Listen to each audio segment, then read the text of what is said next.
Y bueno, teníamos varios temas preparados. ¿Por cuál quieres empezar tú? ¿Por cuál te gustaría empezar?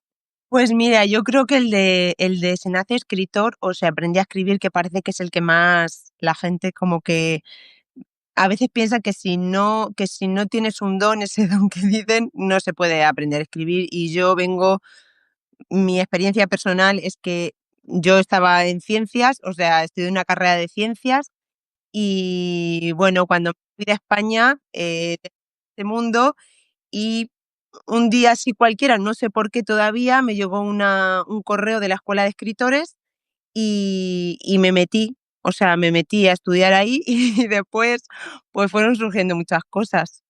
O sea que yo creo que sí. Tú eres de las que piensan que se hace. Yo también, es verdad que yo tengo una Sí, opinión bastante tajante a ese respecto. Y yo soy de las que piensan que ser escritora, escritor, se hace. ¿Por qué? Por la sencilla razón de que no puedes nacer escritor, porque cuando tú naces ni siquiera sabes usar el uso de las palabras. Es algo que se aprende, es que cuando nacemos no sabemos hablar, es algo que tenemos que ir aprendiendo. Por tanto, si no nacemos con el uso de las palabras ya integrado, por consiguiente, no podemos nacer escritores. Es como ya igual, igual siempre hay algo que esa tienes ahí. semilla. Sí, yo siento que los escritores como que tienen ese don. Luego es verdad que se va trabajando, pero hay gente que lo transmite de una manera muy natural y otros pues como que no que les cuesta, sino que es otra forma de narrar, ¿no? Y bueno, sí que es verdad que escritor se hace, o sea, se hace y tiene que trabajar muchísimo, muchísimo. También yo creo que aquí entra en juego lo que es la esencia, la voz. Es decir, eso sí que es algo que no se trabaja, o sea, que viene de serie, es algo tuyo, es algo innato, pero no lo veo tan relacionado como ser escritor. Es decir, a ser escritor se aprende, otra cosa es que tú luego seas mejor escritor, peor escritor, o que Claro, tu literatura, tu narrativa conecte más o menos. No sé cómo lo ves tú.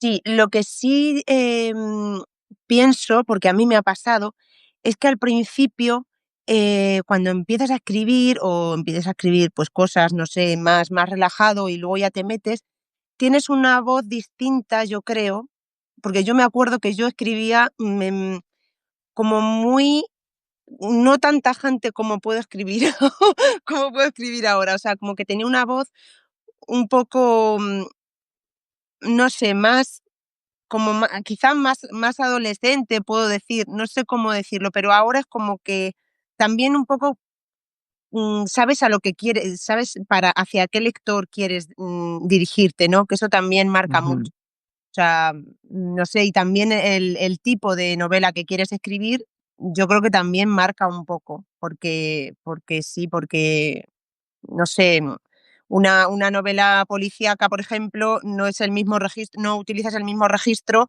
que para una novela romántica, por ejemplo, ¿no? Aunque las 2 pueden ser muy fluidas, pero bueno, creo que en eso yo sí he cambiado.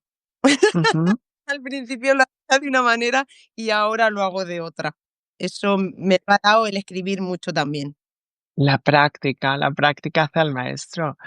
Y un Y, po y por supuesto que varía el registro, no solo el avatar, es decir, a la persona a la que nos dirigimos, sino también el género. Cada género requiere su propio registro, ya ni hablemos de ficción o no ficción, por ejemplo, que también requiere 2 registros completamente diferentes. Yo, por ejemplo, que escribo ambos, mi tono varía completamente dependiendo de si es ficción o no ficción. Luego ya es verdad que en la ficción sí que cambia dependiendo del género. No puedes contar o narrar una novela romántica de la misma forma que lo harías en un thriller, como dices tú. Nos ponía por aquí María Antonia que ahora, hoy en día, todo el mundo escribe y entre comillas la palabra escribe. ¿Tú crees que todo el mundo escribe? Mira, yo Es un tema muy delicado porque parece que todo el mundo puede escribir, sí que es verdad, porque creo que la escritura es curativa y yo lo hablo desde mi experiencia, creo que la escritura me ha salvado un poco en algunos aspectos de mi vida. Pero sí que es verdad que requiere un trabajo como cualquier otra profesión y que hay que formarse y que hay que trabajar y echarle horas y borrar y volver a empezar y es como, quiero decir, es como el chef, pues como el médico, necesitan un proceso, necesitan unos años de formación y la primera frase, yo me acuerdo cuando empecé en la escuela de escritores, que me enfadaba muchísimo cuando me corregían el relato porque me decían que estaba mal. O sea, no es que estuviera mal, sino como que había muchas cosas que cambiar y que yo no tenía registradas ni aprendidas. Y yo creía que lo primero que escribía era lo que ya valía. Y ahora, en cambio, me gusta mucho más el proceso de edición porque te adentras mucho más en la historia, porque conoces mucho más a los personajes, porque los ves, porque estás en su entorno, porque te imaginas dónde están. Entonces, creo que todo el mundo puede escribir, pero no de la manera que algunos piensan. Ujú, vale, interesante reflexión. Al final, escribir, escribe todo el mundo que sepa leer. Sí, Entonces, claro, claro. eh, No es ahora diferente sería qué es ser escritor para cada persona y desde las creencias limitantes que cada persona tiene, cómo ve la escritura o cómo ve el mundo literario. Eso ya entra en cuestiones de cada una. Fíjate que hablabas de la escuela de escritores y de esas primeras correcciones, y yo que, bueno, dirijo una escuela, Escrito Universo, que es una escuela de escritura y ventas. Es verdad que al principio hay determinadas correcciones y en mi caso no, yo no soy partidaria de corregir demasiado lo que es, el tono, la voz o la esencia del alumno. Entiendo que para matizar, para las personas que sí, estén aquí, para que entiendan qué es eso de corregir, porque es verdad que mucha gente llega a mi escuela con informes de lectura súper elaborado. Yo es algo que no hago, es algo por lo que podría cobrar, pues, lo que se cobra en el mercado, que son unos 1.000 € por un informe de lectura aproximadamente. Es algo que podría hacer y no hago simplemente por la sencilla razón de que no creo en eso. ¿Por qué? Pues porque eso es algo muy personal. Los informes de lectura son muy subjetivos. Es verdad que hay partes que sí son objetivas, por ejemplo, te puede ayudar a detectar si usas dequeísmo o laísmo o este tipo de errores que son muy frecuentes, sobre todo en las sí. personas que viven en Madrid o algunas palabras de personas que viven en Andalucía. Yo soy andaluza y al principio tenía muchas palabras que eran muy típicas de esta zona de España que, claro, en el resto de la península o de España, pues no se entendía. Y, y digo esto porque es verdad que el informe de lectura es completamente o en su mayoría subjetivo. Ahí tenemos el caso de J.K. Rowling, que fue rechazada 8 veces con 8 informes de lectura perfectamente argumentados de por qué esas obras no valían, no merecían ser publicadas y miremos hoy dónde está. Entonces, la esencia, la voz de cada una es única y aunque en una escuela, de escritura se puede mejorar muchísimo, si no, yo no tendría una, sí que me gustaría transmitirle a las personas que están aquí con nosotras compartiendo este mastermind que Mm, no todo es susceptible de cambio, ¿vale? Hay cosas que son relacionadas sobre todo con el tono y con la esencia, que son las más difíciles de detectar, que nunca deberíamos corregir, aunque a otras personas no les gusten, porque son nuestras propias. Ahora, diferente es que tú las quieras corregir para encajar o vender en un género concreto o conectar con un avatar concreto, pues ahí es completamente lícito. No sé Claro, tú qué. o sea, estoy de acuerdo con lo que dices. Yo más me refería al modo de expresarte, al modo de contar una historia, ¿no? Porque Claro, a la creaci al a sí, a lo que es, crear escribir para conectar o escribir textos atractivos. sí, a la hora sí, o a la hora de contar algo, pues que el lector, se adentre en ese escenario, ¿no? Que se vea claro el escenario, más bien, o que Aunque el lector también conecte. Yo hace poco me he leído un libro y lo he dejado, por ejemplo, a medias porque no era capaz de conectar con la protagonista. Y a veces Ujú. pasa que no congenias con el protagonista y lo tienes que dejar. Y estas, críticas me produce curiosidad, ¿cómo las afrontabas? Es decir, cuando entraste a la escuela, desde esa parte más de alumna, de estar aprendiendo, de estar mejorando, ¿cómo afrontabas esas críticas? Ya sean de compañeros, de profesores o incluso del público. Y es que, ¿sabes lo que pasa? Que, se proponía un ejercicio y entonces, el profesor, pues, lo corregía y luego todos los compañeros que había en esa clase te lo comentaban públicamente. Ujú, Entonces, claro, yo yo me quedaba alucinada porque a ver, me sentaba mal en el sentido porque yo no sabía nada, porque yo iba de nuevas, porque yo creía que lo que yo escribía, era una maravilla y no estaba formada en ningún ámbito. O sea, es que ya te digo, trabajaba en una farmacia y venía de ciencias puras a letras. Entonces era como, ¿qué me estoy contando?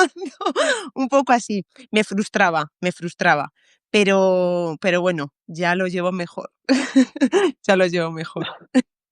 me alegro, me alegro. Bueno, es difícil, es difícil, es algo que requiere, pues, enfrentarse a ello, requiere que ponerse en la piel de la persona que recibe la crítica, y hay críticas que, aunque son constructivas, duelen muchísimo, y otras que no son ni constructivas y también duelen. En ese caso, a mí algo que personalmente me ha ayudado, es verdad que yo no he recibido críticas de mentores, quizá porque yo he aprendido, pues, a la vieja usanza, es decir, a base de prueba y error y de tropezarme muchísimas veces y de escribir muchísimas novelas, porque, bueno, pues, entre mi seudónimo masculino y mi seudónimo femenino, llevo, pues, más de 15 novelas, o sea, ahora como él se ha publicado la décima, o sea que al principio, pues, ahí hay ya un gran bagaje, y al final el lector ha sido el que más me ha enseñado, siempre sin perder mi esencia, porque es verdad que muchos de los libros sí que han sido bestseller y han vendido más de 100.000 ejemplares, y eso lo he conseguido, pues, primero, gracias a creer en mí misma y segundo, hacer autocrítica, porque, sí que las críticas de entrada no sientan nada bien, pero si tú te quedas en las críticas positivas, esas que te regalan el oído, que te ven como fans. Yo, por ejemplo, pues, uno de mis libros más vendidos, que es Mil veranos contigo, que tiene, pues, más de 1.700 valoraciones en Amazon. Tú te lees las reseñas de 5 estrellas y me ponen como si yo fuera, vamos, el premio Cervantes. Entonces, claro, no, si te crees eso, pues, también te tienes que creer las de una estrella, que normalmente, pues, son la mayoría falsas o de haters o de personas que simplemente no son tu avatar, que han llegado a tu libro por error y claramente tú no escribes para esa gente. Entonces, ¿cómo hago yo autocrítica? Pues leyendo las reseñas de 3 estrellas, que suelen ser como las más objetivas, porque sí que es tu avatar, por eso te lee, por eso te da 3 reseñas, y suelen ser bastante constructivas. Lógicamente tienes que hacer un trabajo de creer en ti misma para no hundirte y al mismo tiempo para hacer esa autocrítica y decir: "Vale, pues, ¿qué podemos mejorar aquí? Y qué vamos a dejar ir". Es decir, mira, pues, aunque esto se repita, esta soy yo, esta es mi esencia y así tiene que ser. Sí. No sé tú cómo lo Comprendo gestionas. toda la razón del mundo, pero a mí eso me cuesta mucho. O sea, me cuesta mucho porque ¿Te yo cuesta creer en ti o sí, hacer sí, autocrítica? no, me cuesta creer en mí y yo o sea, hay veces que digo: "Ay, pues qué bien, esto me gusta", pero sí te cuento que cuando yo escribo un relato, se queda cerrado para en un momento publicarlo, yo ya no vuelvo a leer ese relato, porque si lo Ujú. vuelvo es como que no. Es como yo qué sé, como que no me fío de mí, como que a veces me cuesta, otras veces leo algunos y a algunos les he cogido mucho cariño y me gustan, ¿no? Pero así por regla general no confío mucho en mí. Tengo que ser sincera, tengo que ser sincera, debo gustar un poco más, pero hay tanta gente y tengo tantos referentes que yo me veo muy chica. O sea, sí, Ujú. ya me falta muchísimo por aprender y sí, y soy muy pequeña. Y y eso está bien que haya otras personas y que tú sepas que todavía te queda mucho por recorrer y por aprender. Yo en mi caso igual, me queda muchísimo también. Al mismo tiempo hay que preguntarse qué es lo que vale de mí, porque si yo no creo en mí, es muy difícil que que yo vaya a hacerme grande, ¿sabes? Incluso aunque no creas en ti en lo suficiente, tienes que, pues como decía Rihanna, ¿no? Fake it until you make it. Si no crees en ti ahora, pues tienes que forzar a creer en una misma. Yo a mí es lo que me ayudó, ¿no? Al principio me costaba y al final, pues al principio, bueno, pues hice un poquito de trampa, ¿no? Como decía antes, lo que no se debe hacer, pues eso es lo que yo hacía al principio. Yo leía solo las reseñas de 5 estrellas, Sí, porque así yo me crecía y me creía superior a lo que yo misma o al concepto que yo tenía de mí. Luego, por supuesto, también invirtiendo muchísimo en mí, en mi crecimiento personal, en mi desarrollo personal, es como he ido construyendo esa autoestima, ese concepto de mí misma, que es lo que me permite ahora sí avanzar sin tener en consideración ni esas críticas destructivas, ni esas críticas que te alaban como si tú fueras ahora el último premio de literatura. sí, o sea, entiendo lo que dices y es verdad. Y igual que te digo eso, no me veo haciendo otra cosa. O sea, muchas veces lo hablo con mi marido y es cuando yo vuelva a España, yo no quiero dedicarme a otra cosa. O sea, yo ya no me veo haciendo otra cosa que no sea escribir, por ejemplo, ¿no? Entonces, si hay una parte que confía en mí y que sigo haciendo y que digo, venga, y cuando leo un libro que me gusta, pues digo, yo también quiero hacer algo así.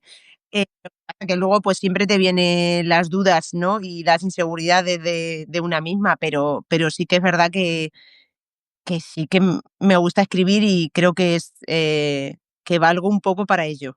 Vale, hay hay que hay que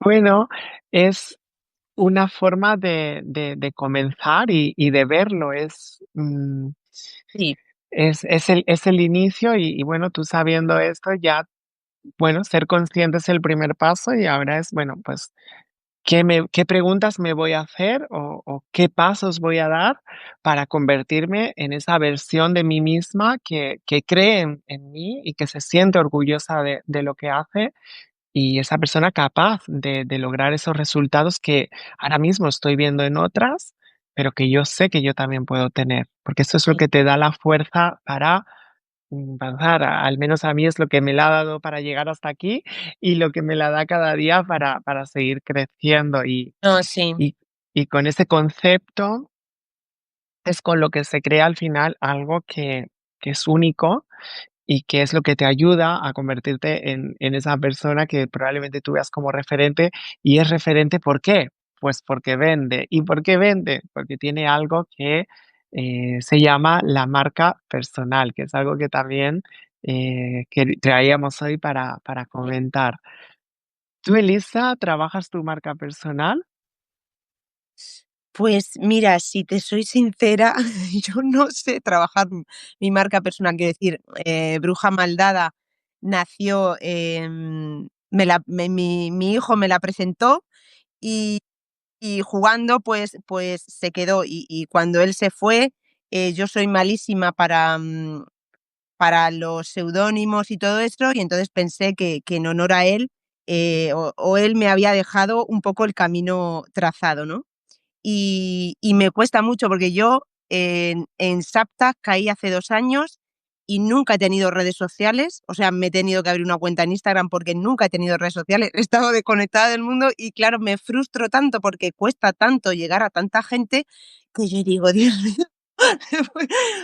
No sé trabajar, o sea, respondiendo a tu pregunta, yo no sé trabajar mi marca personal porque nunca lo he hecho Mm. y de marketing tampoco sé, así que no sé no.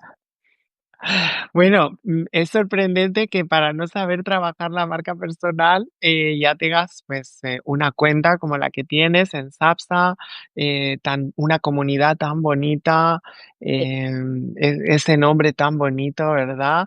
Y imagínate si has llegado hasta aquí sin trabajar la marca personal, imagínate hasta dónde llegarías, si la trabajaras. O sea que yo sí que trabajo mi marca personal bastante, bueno, tú lo sabes, y yo te diría que hay 3 tipos. Bueno, hay muchísimos tipos de marca personal, pero como principalmente podríamos, resumir o sintetizar la marca personal como en 3 tipos, ¿vale? Una sería, pues, tu esencia, esa lo que tú eres, lo que lo que tú dices, lo que tú con lo que tú con lo que tú conectas, tu voz propia que hablábamos antes, eso sería la marca personal, un tipo. Luego otro tipo sería, un personaje, una marca, pues, un personaje, no tiene puede ser un seudónimo o no, o puede ser simplemente un personaje que tú creas. Y la tercera sería una mezcla entre los 2 anteriores.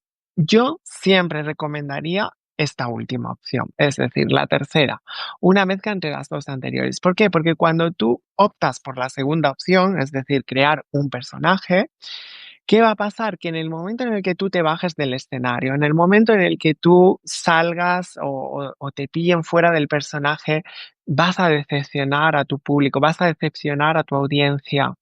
Y va a haber un momento en el que se te va a notar que estás interpretando al personaje. Lo mismo negativo le veo a la primera.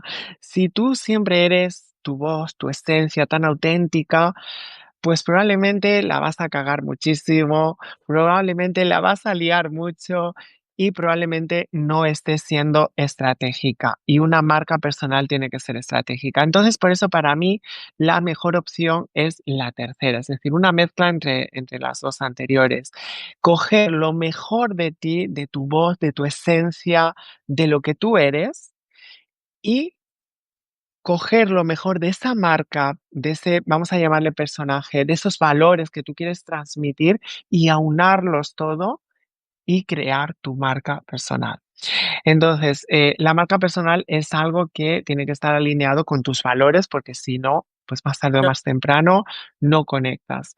Yo, eso es lo que de marca personal, así como eso tampoco es una no, masterclass, pero llevas razón porque, como no tenía idea de redes sociales, no sabía nada, pues, pedí a gente especializada que me echara una mano, ¿no?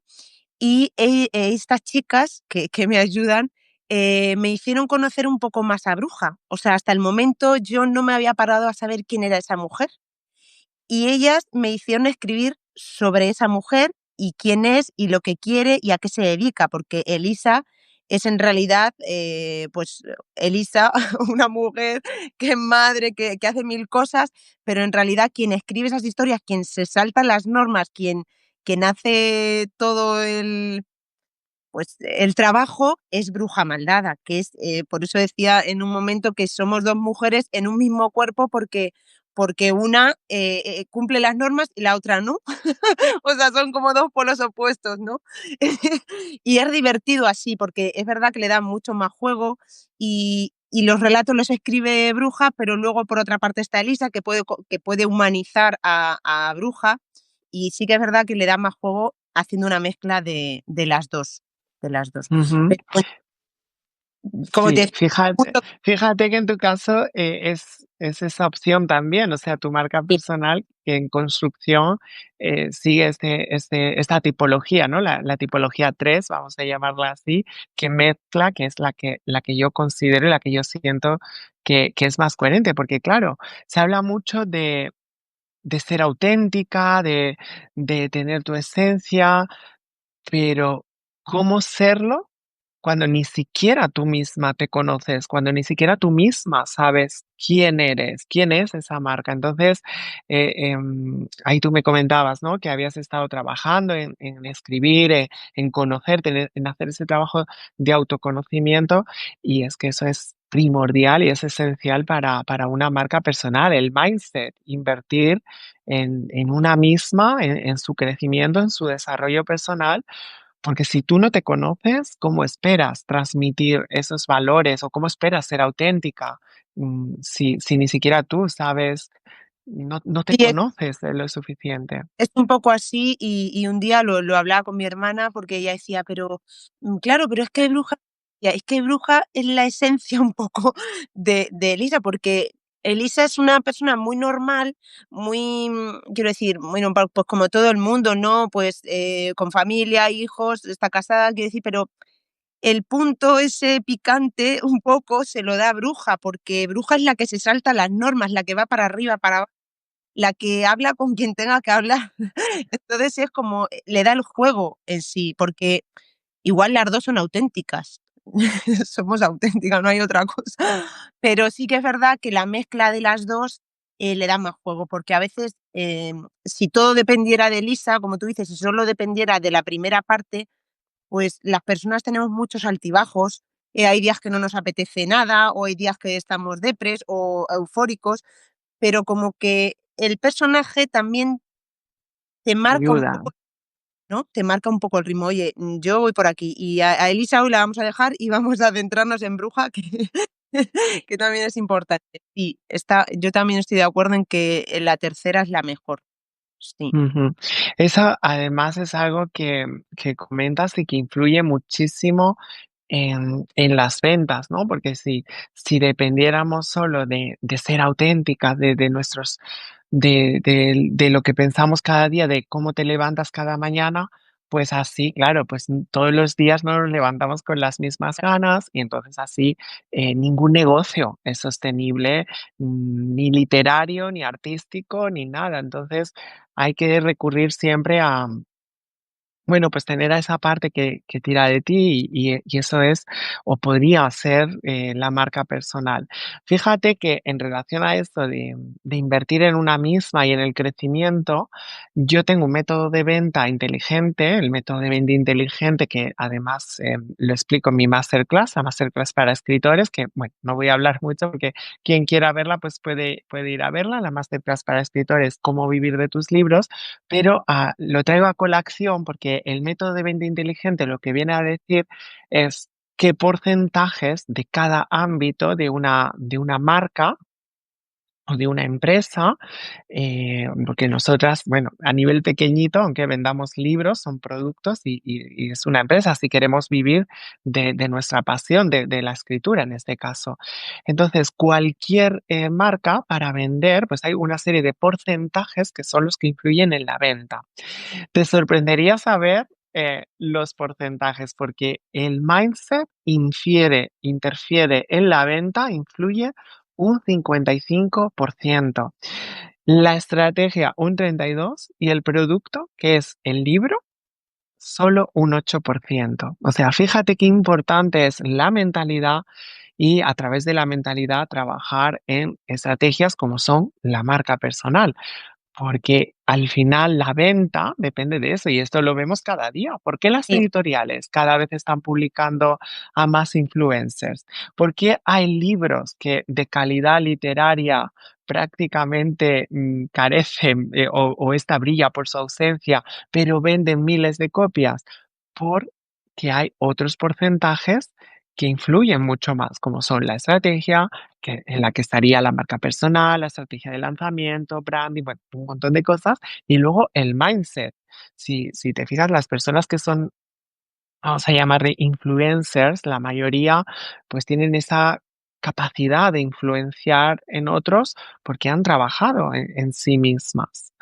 En fin, no sé si te sorprenden esos no, porcentajes. no me sorprende porque ya lo había escuchado, pero, quería saber, aunque nos salgamos un poco del guión, ¿qué opinas de eso? Porque tú, como eres escritora y aparte das clase y aparte sabes lo que cuesta escribir y las horas que se dedican, ¿Qué opinas de que una persona que no escribe así nunca, pues de repente le publican un libro sin saber, quiero decir, el otro día leía una publicación en Note de una influencer que en el primer párrafo tenía 3 faltas de ortografía. Entonces entonces yo dije: "Bueno, pues se lo podríamos decir a la mujer", ¿no? No sé quién era, no lo decían, ¿no? Pero también, bueno, eso sería otra pregunta, pero, ¿qué opinas tú de eso? Porque no sé, a mí no me gusta. Te soy sin no. Yo voy a hacer, ay, que se me está acabando justo la batería, voy a poner el esto a cargar, no se nos vaya a apagar el teléfono, aunque ya nos queda poquito, pero no quiero que se nos apague el directo. Yo, verás, es un tema bastante controvertido que genera mucha controversia y yo voy a ser totalmente honesta. Es verdad que hace poco leí un artículo de de este escritor, ay, lo diré, bueno, tengo por aquí un libro suyo, ay, eso, Arturo Pérez Reverte, que se me había ido el nombre. A decir, pero Pe era ese sí, en sí, concreto. es que he tenido un lapsus, pero bueno, como tengo aquí un libro suyo, pues mira, y leía un artículo de él que además fue bastante polémico, El del amigo. y sí, no, era el de que criticaba las editoriales Sí, el de por un amigo, publicar sí. sí, Ah, sí. vale, no sabía que era el amigo. Bueno, es que Sí, no porque me era un acuerdo muy bien. amigo, venía a decir que era un amigo que no había escrito nunca un libro, pero que una editorial, como el amigo que tenía Sí, tanta fama, pues la editorial quería que publicara un libro, y él le dijo: "Bueno, yo no he escrito, pero algo les daré". El punto es, claro. pues si no has escrito, ¿por qué te por qué te van a llamar? Yo en este sentido, tengo que ser, franca, y es verdad que cuando leí el artículo me gustó, no lo voy a negar, me gustó que alguien lo dijera, pero también hay que ser coherente, y a mí me gusta ser coherente, y sobre todo hay que dejar a un lado el ego. Entonces, si yo te respondo desde mi ego, te diré que estoy completamente de acuerdo con ese artículo, que me gustó, por eso me gustó, porque quien conectó con ese artículo fue mi ego, no yo. Entonces, dejando a un lado mi ego, te diré que yo creo en la ley de la oferta y la demanda. Y si el mercado tiene estas reglas, yo tengo 2 opciones, o me adapto o me quejo, no hay más. Entonces, como yo no quiero estar en la queja, ni puedo controlar lo que hacen otros, el único camino que me queda es seguir el camino de la queja y quejarme y criticar y y ya está, y pretender cambiar algo Claro, que no depende de mí, porque esa gente, esos influencers, bueno, pues también se han ganado esa oportunidad haciendo otras cosas. Será más intrusismo, menos intrusismo, será lo que tú quieras, pero bueno, eso depende de ellos, no depende de mí. ¿Qué sí depende de mí? Trabajar, entender cómo funciona el mercado, la ley de la oferta y la demanda y ajustar mis estándares para llegar ahí y yo tener también mi puesto. sí, también es verdad que él hacía ese comentario desde una posición, muy cómoda, porque aunque él criticaba a la editorial que él le publica, pues, tiene un peso muy grande. O sea, hoy, pues Arturo Pérez Reverte tiene muchísimo peso, o sea, que se conoce Más vendido. mundial. Ujú. Entonces, bueno, se atreve a decir, ese tipo de comentarios. Pero sí que es verdad que a mí lo que me llamó la atención, y yo creo que en un momento le contesté a eso, que estaría bien también que las editoriales, porque ahora te tienes que quebrar la cabeza para entrar en una editorial, eh, es verdad que tienen que dar oportunidades también a otras personas. Yo le decía, yo, desde mi punto personal es cómo una persona que quiere crecer puede entrar en una editorial para que vean su libro, porque no sé, me parece o sea, a mí me parece súper difícil. O sea, eh, yo tengo un manuscrito y no sé qué hacer con el manuscrito. O sea, yo no sé hacia Claro, dónde, porque claro, tienes la esta de la autopublicación y tienes la tradicional, ¿no? Pero dices, o conoces a gente que te meta ahí, o no sé, o nunca van a verla, o nunca te van a ver. O En sea, este caso, yo, Elisa, creo que hay mucho por hacer. Yo entiendo perfectamente tu visión y entiendo, pero cuando decimos es que las editoriales tendrían que, es que las editoriales, es el negocio de las editoriales. Igual que tú luchas porque tu libro se venda, ellas están luchando por sobrevivir. Entonces, y aquí hago yo de abogada del diablo, pero es que a veces hablamos desde nuestra única visión. Y a mí yo practico mucho la empatía, no soy perfecta, me equivoco muchísimo, pero practico mucho la empatía y yo que he publicado con los sellos más comerciales del grupo Penguin Random House, que para mí eso ha sido un sueño, yo lo veo, lo pienso y es que se entiende que ellos, tienen un negocio, hay trabajadores que están trabajando ahí, hay que pagar las nóminas a final de mes. Entonces, si tienen un manuscrito de una autora que no conoce nadie, que esa autora no ha trabajado su marca personal, que no la conoce ni en su casa, y tienen a otra que se ha trabajado su comunidad, que tiene, pues lógicamente, tú piensas, si fuera tu negocio, ¿tú a quién publicarías? Porque toda luego la ya razón. entramos en la ética, pero claro, es que la ética en el mundo de los negocios, entonces, yo siempre he pensado, y esto desde hace muchos años, porque esto lleva así muchos años, yo siempre me dije, ¿qué puedo hacer yo? ¿Qué está en mi mano para yo llegar a las editoriales? Y las editoriales ya no leen manuscritos. Yo a mis alumnas en la escuela las enseño a captar la atención. Las que entran para publicar en Amazon, genial. Y las que entran para publicar con editorial, publican en Amazon también. ¿Por qué? Porque yo las enseño a trabajar su propia marca, su escaparate, a llamar la atención, a que sean las editoriales las que vengan a ellas, porque ya tú no puedes ir a una editorial porque no tiene sentido, no van a leer tu manuscrito, ya no leen manuscrito. Las editoriales, ¿qué hacen? Miran el top 100 de Amazon.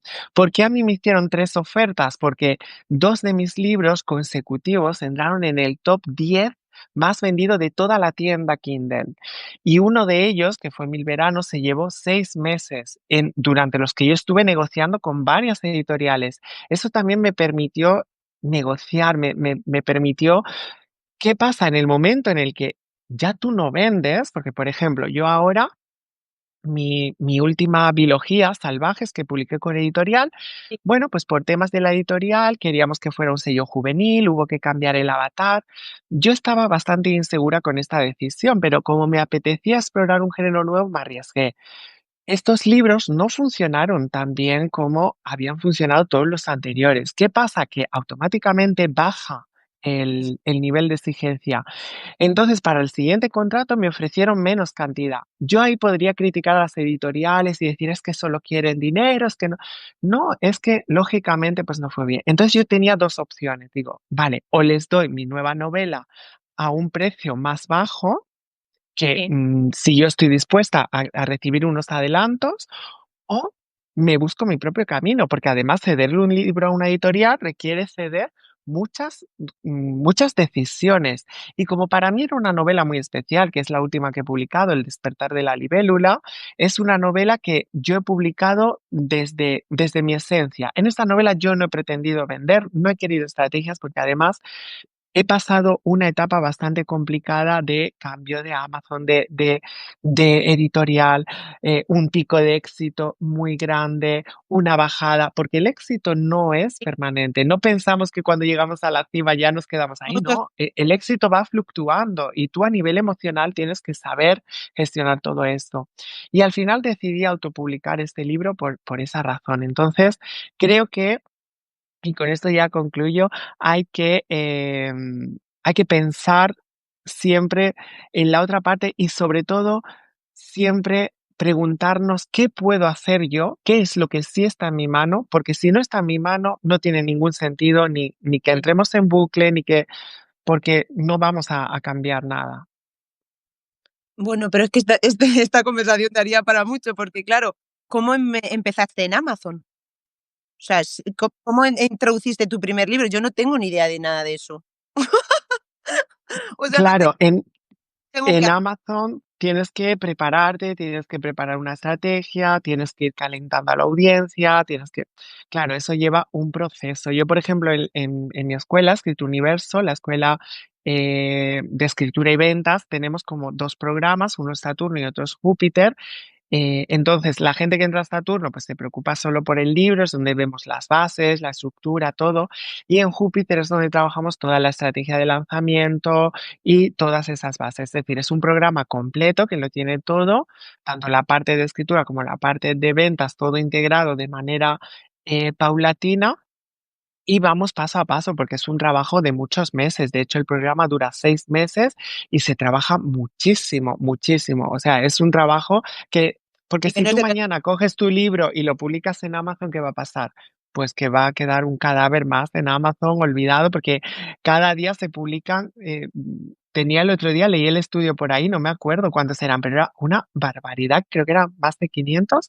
Me lo estoy inventando, porque no me acuerdo del dato exacto, lo busqué y se me ha olvidado con esta cabecita que tiene tanta tanta información, se me ha ido, pero eran muchísimos. Entonces, claro, sin estrategia, sin audiencia, publicar es el último paso. Primero hay que trabajar otras cosas, por ejemplo, lo que tú estás haciendo, la marca personal, la estrategia. Veo que nos están haciendo preguntas y no sé si tenemos tiempo para las preguntas, Elisa, nos perfecto queda hablarlo, bravo, claro, pues eso. La puede contar. A ver, a ver. Es que, como no hemos estado leyendo, veo que por aquí una editorial es un negocio. Hay demasiada oferta, claro. Hay un libro que habla de esto. So good, they can't ignore you. Genial lo que dices. Pues gracias, Helen. Le echaré un vistacito porque me encanta. Y además ya solo el título ya resume un poco lo Sí, que es. So good, they can't ignore you. Sorry for my English. Al final, claro, si no puedes cambiar el mercado, si no puedes cambiar las decisiones que están tomando las editoriales o cómo está funcionando, solo tienes una opción, ser tan buena que no puedan ignorarte. Eso es lo que a mí, por ejemplo, me funciona en Amazon. Trabajé las mejores portadas, trabajé las mejores estrategias de lanzamiento, hubo libros en los que incluso perdí dinero, porque yo, por ejemplo, en la escuela enseñé una estrategia que se llama perder para ganar.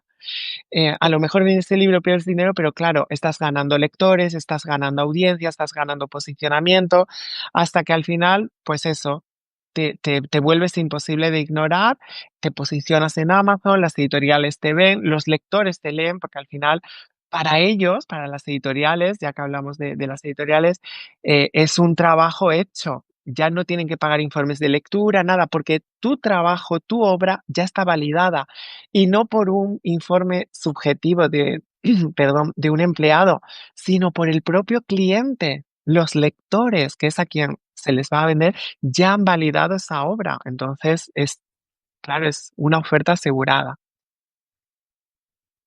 mucho trabajo.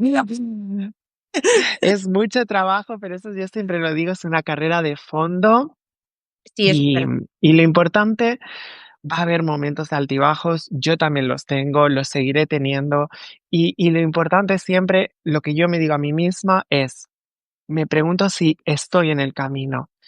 Si yo tengo la sensación de que estoy en el camino, ya está todo bien.